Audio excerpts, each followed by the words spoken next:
Isang bangkay ng batang natagpo ang palutang-lutang sa irigasyon sa Reina Mercedes Isabela. Ayon sa mga pulis, nagpaalam ang batang 7 na taong gulang na pupunta sa kanyang kaklase pero hindi na siya nakauwi. Nakita na lamang daw ng isang magsasaka ang biktima sa Macanao Irrigation System. Pinaniniwala ang nahulog siya roon at nalunod. Wala pang pahayag ang kanyang mga magulang.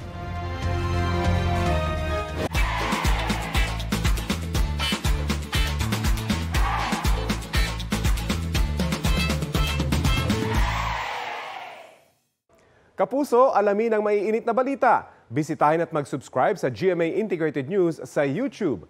Sa mga kapuso abroad, samahan nyo kami sa GMA Pinoy TV at sa www.gmanews.tv.